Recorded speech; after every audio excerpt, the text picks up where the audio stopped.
we recently posted about the chaos in Venezuela. President Maduro looking for another re-election. He's been in office since 2013. He is a socialist, certainly considered by many to be a dictator. Certainly considered by most of the Western world to be a bad guy. He does have support from, I think, China and Russia. India, that whole block. That doesn't mean he's good. For some reason, there were actually people in the comment section saying that, oh no, you got it all wrong. This is a good guy. He's being overthrown by the CIA. Look, there can be two things. It could be the CIA trying to overthrow him. That's possible. It could be that he's also bad. This is the case oftentimes. I know, again, people think that, well, the Nazis were fighting against the communists and the communists were bad. Thus, the Nazis are good. That's not how logic works. They can both be bad, and that is absolutely the fact between the Nazis and the communists. They were bad. They're both bad. They killed millions of people and were both horrific, with horrific leadership and officers, etc. Sure, were there some good people in it? Yeah, of course. I think that's often the case, but not the ones who are murdering millions of people. I'd say generally they're probably not good people. Maduro, I'm not saying he's Hitler or Mao Zedong or Stalin. I don't have any evidence of him having murdered tons of people, but he is a socialist who has run his country into the ground. And I don't come from Venezuela. I'm not an expert on Venezuela. I don't know much about Venezuela. I fully admit that. But I've heard for years that Venezuela has been run into the ground. That was way before I heard the name Maduro. I did not know his name. I didn't know anything about their politics, but I've heard for a very long time that they used to be an extremely rich country and now they're not. And it's shocking that that happens under a socialist. I mean, who would have thought? Now, it's amazing that what's going on has gotten even crazier because it has become almost like a one-on-one battle between Maduro, the supposed president who is fighting for the election, which it sounds like he might have cheated to win, um, between him and Elon Musk, which is pretty wild because Musk is just again, like we said in the last video, he's just a guy from South Africa who lives in America and owns a couple companies and primarily X, or formerly Twitter, which is actually where we're getting our news from here, ironically. I have found X to be the best place to get news. People might disagree with me, but you go to CNN, ABC, Fox News, Breitbart, I don't know, Epic Times, whatever you want to go to.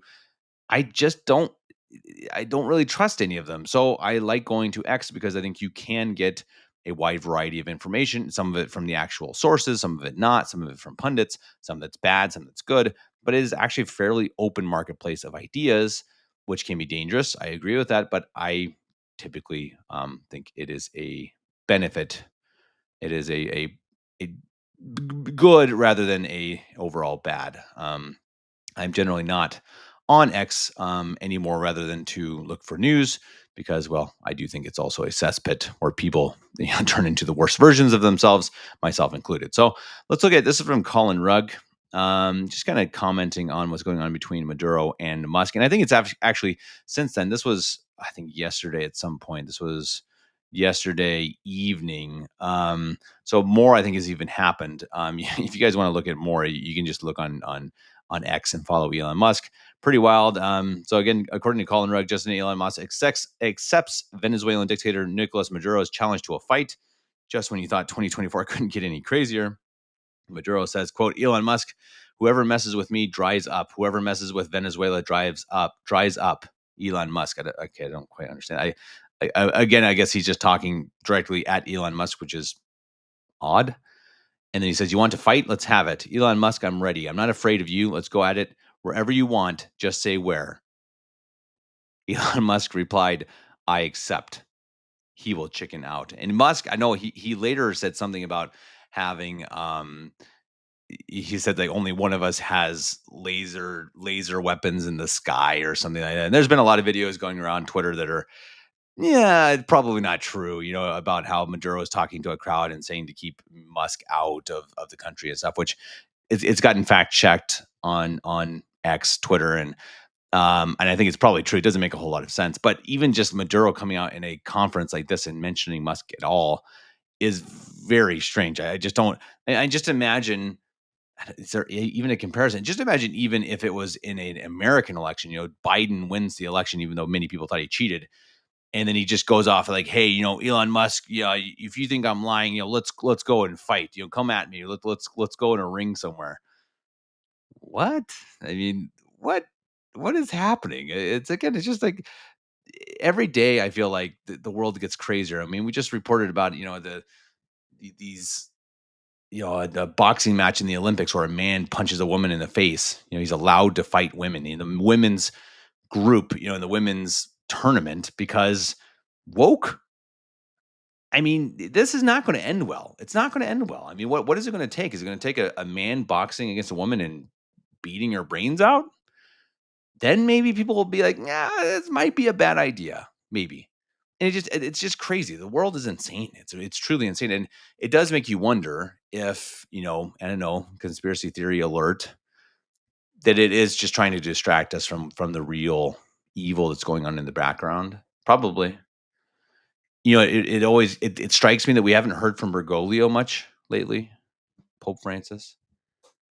Weirdly, like he didn't even comment anything, not even his word salad about the Olympics. Doesn't that seem strange? Doesn't he? I mean, like, even if he's like going to say one of his typical, again, word salads that like no one can understand what he's saying, he typically has a comment for everything, and he seems to be fairly quiet these days. Could be that he's dying. I mean, he is very old. You do wonder what's going on in the background. I mean, with Trump perhaps winning, with the politics in Europe certainly moving towards the right. I know I'm not saying it's all perfect. Don't come at me, guy on Facebook who thinks I'm an idiot for saying France is moving in the right direction. Though they are. Hungary's in the right direction. Poland's in the right direction. Germany's heading in the right direction. England, in a way, is heading in the right direction. And I think probably your global elitists, your George Soroses who are 90 years old, they've done sucking the blood of whatever it is that they suck, and that they're learning that, hey, I'm going to die soon. It's probably panic time. And that's pretty scary. So maybe these things in the foreground, because again, I keep asking myself, why this Olympics thing? Why? What would make you possibly do that? You're going to lose half the world. At least you're going to lose. I mean, even if they keep watching, they're certainly not going to watch joyfully, gladly, whatever you want to call it. Why do it?